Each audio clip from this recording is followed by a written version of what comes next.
Labrīt, labdien, labvakar! Mani sauc Ilze. Es strādāju biedrībā Patvērums drošā māja. Un viens ļoti svarīgs biedrības darba virziens ir palīdzība cilvēku tirdzniecībā cietušajiem. Un tieši to jau vairāk nekā 20 gadus dara juriste Gita Miruškina. Sveiciens, Gita! Labdien! Gita, kas ir cilvēku tirdzniecība mūsdienās? Jo mēs zinām, verdzība klasiskajā izpratnē rietumu civilizācijā vairs nepastāv. Tomēr ir citas formas, kurās cilvēks pret cilvēku izturas kā pret labuma iegūšanas instrumentu, nevis kā pret dzīvu tiesībām apveltītu būtni. Jā, tu gandrīz jau visu pareizi pateici, jo tā cilvēku tirdzniecībā tā galvenā doma ir tā eksploatācija. Jo cilvēks eksploatē citu cilvēku sava labuma gūšanai. Cilvēks ir tā kā prece, un jā, tas svarīgākais ir, kad kāds cits gūst labumu no otra cilvēka eksploatācijas. Un tad, lai tā pavisam īsi apmēram ieskicētu, kādi tad ir šie eksploatācijas veidi, tad visatpazīstamākais mūsu sabiedrībā, es nezinu kādēļ, bet tā ir seksuālā eksploatācija. Zem seksuālās eksploatācijas mēs saprotam gan seksuālo pakalpojumu sniegšanu, gan dažādu pornogrāfisku materiālu izgatavošanu, gan iesaistīšanos eskorta servisā, konsumācijā. Dažreiz arī video čats pie tā noved. Un, ja mēs runājam par eksploatatīvām, fiktīvām laulībām, tad ļoti bieži šajās eksploatīvajās, fiktīvajās laulībās cilvēki arī tiek seksuāli izmantoti.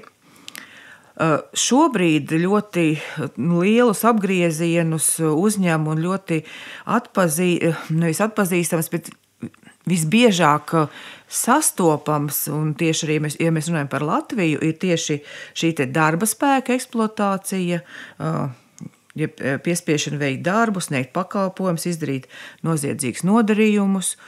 Un tas ir saistīts ar, var teikt, Latvijas ekonomikas uzplaukšanu vai ar to, ka Latvijā trūks darba roku un Latvijā ieceļo citu valstu valstspiederīgie, kas peļņas gūšanas nolūkos atbrauc un meklē darbu, un tādēļ šī darba spēka eksploatācija, vismaz mūsu biedrībā, strādājot jau ar cilvēku tirdzniecībā cietušām personām, mūsu redzeslokā arvien vairāk nonāk tieši šie darba spēka eksploatācijas upuri. Jā, starp citu par darba spēka eksploatāciju es gribētu iestarpināt, ka mēs ar to saskaramies bieži paši par to pat neiedomājoties. Piemēram, dažam labam gadās nopirkt nelegālās, jeb tā saucamās kontrabandas cigaretes. Lētāk tomēr? Jāietaupa, bet pēc auditoru firmas KPMG datiem nelegālais cigarešu patēriņš Eiropā turpina pieaugt, to dara aizvien vairāk, un 2021. gadā 16% patērēto cigarešu bija kontrabandas vai viltotas cigaretes. Un šo lietu veicina tas, ka soda riski nav lieli, un tāpēc tabaks izstrādājuma nelegālā tirdzniecība joprojām ir ienesīgs ienākuma avots daudzām noziedzīgām organizācijām un tīkliem. Un te mēs nonākam arī pie cilvēku tirdzniecības, jo šie nelegālo cigarešu izgatavotāji mēdz izmantot vergu darbu nelegālo cigarešu ražošanā, jo nelegāli ārzemju strādnieki ilgstoši neatstāja ražošanas telpas.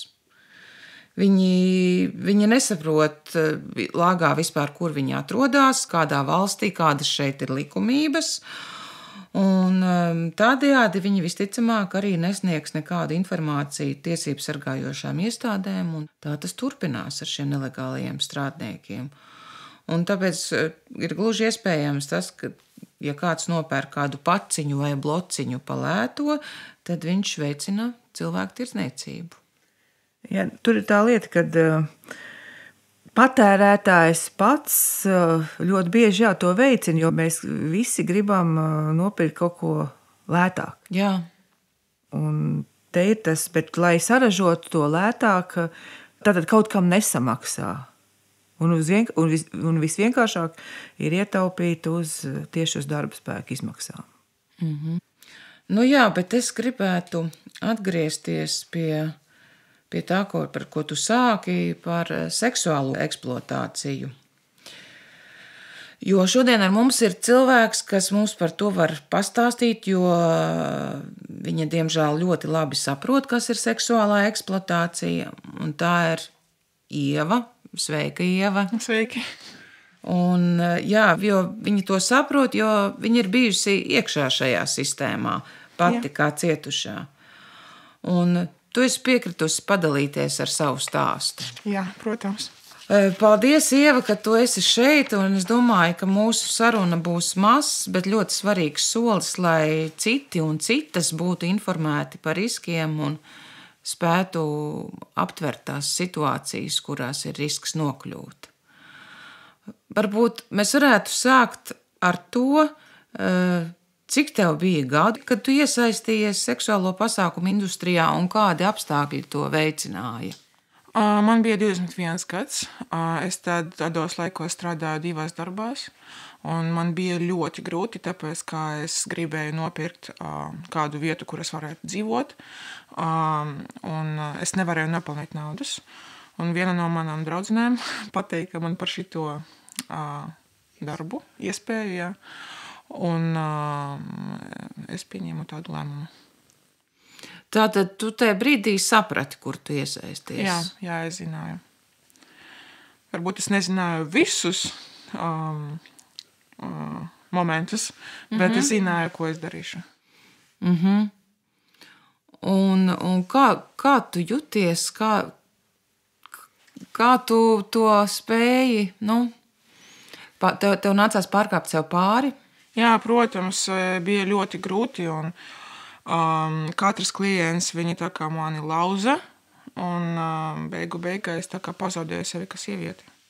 Un, protams, ir ļoti grūti, ka tu katru reizi tu redzi jaunu cilvēku un tev vajag kaut ko ar viņam darīt. Un ne tikai kaut ko, bet tā kā mīlestību. Jā, dot mīlestību un jā, atverties, kad tu to dari pirmās nedēļas vai mēnešos. Tas ir ļoti grūti. Tu nekad nezini, kad šis cilvēks pie tevi atnāks. Tu nezini, kā viss beidzies. Tu nezini, vai tu būsi veselā pēc tam. Varbūt viņš tevi grib nogalināt vai izdarīt kaut ko vēl. Un jā, tas ir grūti. Tu pieskāries tam, ka tas ir ļoti riskanti. Kādi vēl ir riski sniedzot seksuālus pakalpojumus? Runāt par tos meitenes, kuras es zinu, ļoti daudzi viņi sāk lietot alkoholu un daudzas narkotikas, lai aizmirst visu, ko bija. Tāpēc, ka tā kā vīrieti, kuri atnāk pie meitenēm, viņi grib saņemt kaut ko citu. To, ko viņi nevar saņemt no citām meitenēm vai sievietēm. Jā. Un viņi dara tādus lietas, kuras daudzie meiti negrib pārdzīvot. Un pēc tam viņam vajag kaut ko dzert vai ņemt, lai aizmirst, bet, protams, kā tas nepalīdz, jā. Un, jā. Arī veneriskas slimības un to, kā daudzas meitenes viņi iet bojā, tāpēc, ka klienti var nogalināt. Un, jā, to vajag saprast, ka katrs sejas var būt pēdējais. Bet tu to juti, vai tu to ar laiku sāki saprast? Ar laiku sāki saprast, un tu nekad to nesaprati, ka tu esi iekšā. Tu to saprati, ka tu jau pabeigusi. Tad tikai iznākot ārā, tu no malas tagad saproti, ar ko tas varēja veikties. Jā, kad tu sāki dzīvot normālajā dzīvē, un tu to vairs nedari, tu jau saprati, ka katrs jauns cilvēks, viņš var kaut ko netik labu tev izdarīt. Un, tikai tā tu sāki saprast. Klausies, un cik gadus tu biji šajā industrijā? 4 gadus. 4 gadus. Jā. Un tas notika Latvijā vai ārpus Nē, Latvijas? ārpus Latvijā, ārzemēs.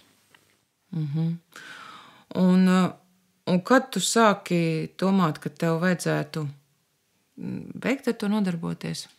Tā kā citā valstī policijā reida, es tiku aizturēta, un viņi mani atsūtīja Latvijā.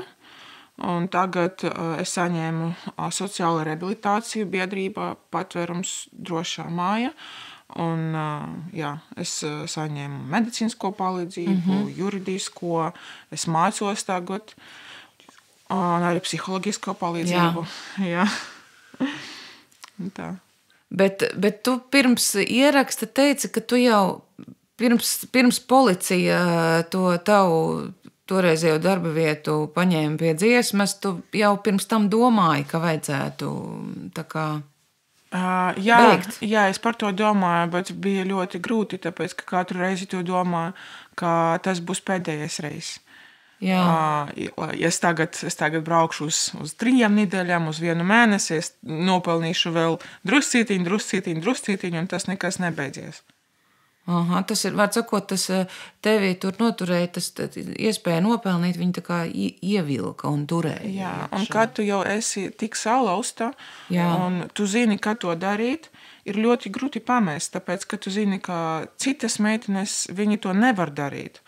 Un tu jau salauzi sevi.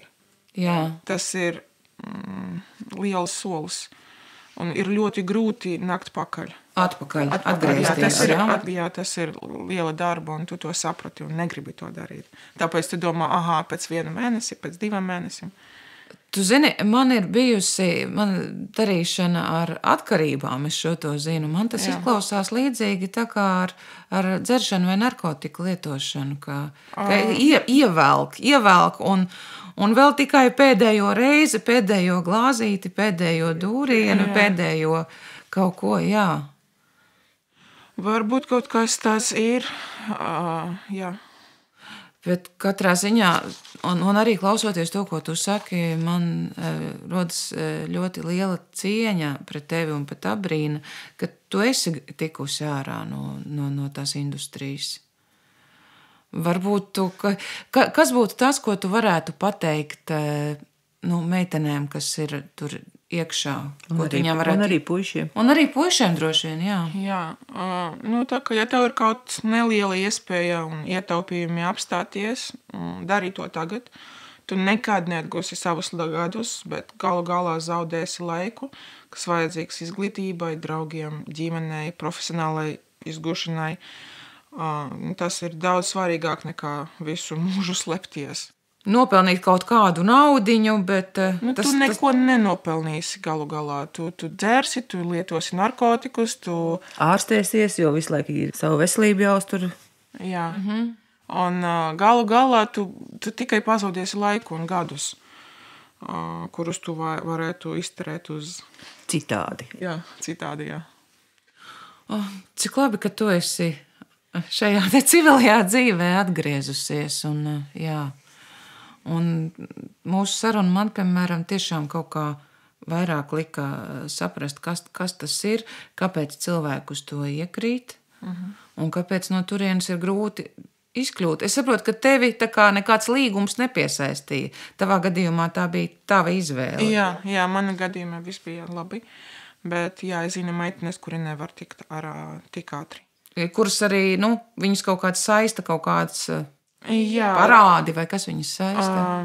Daudzie viņi lieto narkotikus no saviem menedžeriem, un tāpēc viņi nevar tikt ārā. Jo viņi saņem narkotikus. Jā, un arī viņi saņem narkotikus no klientiem arī. Tā kā, ja viņa lieto kaut kādus narkotikus, viņai vajag strādāt, tāpēc, ka normālajā darbā viņa nevar iet ārā, bet pamest visu un naudu un tā kā regulāro seksu, tas ir arī tā kā plus daudziem meitenēm, un arī narkotikus pamest visu vienā dienā ir ļoti grūti. Arī menedžeri viņi tur. Viņa teica, ka es pastāstīšu tavai ģimenei, es pastāstīšu taviem draugiem, tu nekad nebūsi laimīga, kad tu esi ar mani, tu esi pasargāta? Jā, pasargāta, un viss ar tevi būs labi. Bet, protams, ka viņi tikai grib turēt. Jā. Jā, jo te ir tas, ko es stāstīju, tās eksploatācijas nolūks, jo tādā veidā viņi nopelna ar citu cilvēku darbu. Protams, mēs varam te spriedelēt, ka pilngadīga persona ar savu ķermeni var darīt, ko grib. Jā, tā ir, bet tādā gadījumā neviens nedrīkst gūt ienākumus vai labuma no tā, bet Ievas gadījumā un vispār šī industrija tā ir būvēta, kad viens pats ar to tikpat kā nenodarbojās, tā ir organizēta grupa. Tur ir menedžers vai suteners vai boss, kā kurā kopienā vai organizācijā to sauc, ja, kas visu tad vada, organizē un, protams, gūst peļņu. Nu jā, ļoti bēdīga aina. Gita, man pret tevi arī šīs sarunas gaitā cieņa ir vairojusies, ka tu palīdzi cilvēkiem šajās situācijās, palīdzi viņiem tikt ārā. Tas, kas Ievai, paldies Dievam, uz šo brīdi ir izdevies. Un, jā, šī saruna ir tāda, atmodinoša. Tas ļauj ieraudzīt mūsu ikdienas pilsoņu acīm. Nav tik redzams, bet izrādās, ka tur zem aiz tā aizkara ir vesela pasaule, kurā notiek nelāgas lietas, kas būtībā cilvēku iznīcina. Ieva, tas, ko tu izstāstīji, tas, protams, šokē, bet es ceru, ka tas kādam palīdzēs. Es augsti novērtēju mūsu sarunu kā tavu ļoti drosmīgu soli. Paldies, Ieva, paldies, Gita, par tikšanos. Vēlos piemetināt, ka šo sarunu organizēja biedrība Patvērums drošā māja, bet finansēja Philip Morris Latvija. Mēs no jums atvadāmies, novēlot pēc iespējas drošu ikdienu. Paldies, ka klausījāties!